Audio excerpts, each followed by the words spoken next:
ஒரு பெரிய காட்டில் வசந்தன் என்ற சிறுவன் தன் தாயுடன் வாழ்ந்து வந்தான். அவர்கள் வீட்டில் ஒரே ஒரு மண்விளக்குதான் இருந்தது.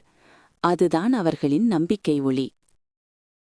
ஒரு நாள் அந்த விளக்கில் எண்ணெய் இல்லை. காடு இருண்டு கிடந்தது. மாலாவின் முகத்தில் கவலை தெரிந்தது. வசந்தன், "கவலைப்படாதே அம்மா, நான் காட்டில் விறகு பொறுக்கி வருகிறேன்" என்றான். விளக்கை ஏற்றி வைக்க விறகு எரிக்கும் வெளிச்சம் உதவும் என்று வசந்தன் நினைத்தான். காடு மிகவும் பயங்கரமாக இருந்தது. மரங்கள் ராட்சசர்கள் போல தெரிந்தன. அவன் தடுமாறாமல் தரையில் இருந்த காய்ந்த குச்சிகளை பொறுக்கினான். அப்போது ஒரு மரத்தடியில் ஒரு சிறிய மினுங்கும் பூச்சி அவனைக் கடந்து சென்றது.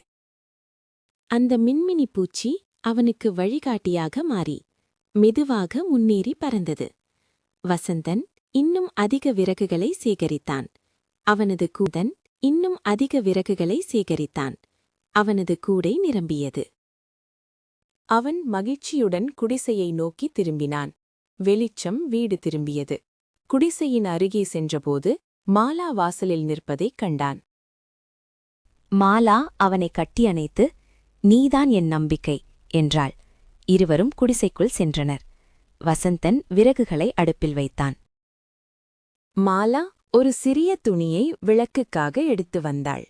அடுப்பில் நெருப்பு பற்றியது. அதன் வெளிச்சத்தில் விளக்கு தெரிந்தது.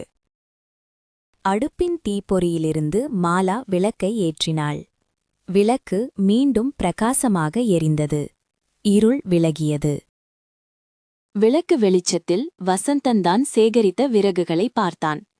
அவனுடைய உழைப்பும் முயற்சியுமே இந்த விளக்கை மீண்டும் ஒளிரச் செய்தது. மறுநாள் காலை வசந்தன் மீண்டும் ஒளிரச் செய்தது. மறுநாள் காலை வசந்தன் காட்டில் மின்மினி பூச்சியை தேடிச் சென்றான். அவனுக்கு வழிகாட்டிய அந்த பூச்சியை அவன் எங்கேயும் காணவில்லை. மாலா அவனிடம், "சில நேரங்களில் நமக்கு உதவ வந்தவர்கள் மறைந்து விடுவார்கள்" என்றாள். "ஆனால் அவர்கள் தந்த நம்பிக்கை எப்பொழுதும் நம்முடனே இருக்கும்." வசந்தன் அந்த விளக்கை ஒருபோதும் அணையவிடவில்லை. ஒவ்வொரு நாளும் அவன் காட்டிலிருந்து தன் சொந்த உழைப்பால் விறகுகளை சேகரித்தான். அவன் உழைப்பு அந்த விளக்கை பிரகாசமாக எரியச் செய்தது. அவனது சிறிய முயற்சி ஒரு பெரிய நம்பிக்கையாக மாறியிருந்தது. விளக்கு வெறும் வெளிச்சமல்ல, அது தன்னம்பிக்கையின் சின்னம். உழைப்பே உண்மையான வெளிச்சம். அது என்றும் அணையாது. சின்னம். உழைப்பே உண்மையான வெளிச்சம். அது என்றும் அணையாது.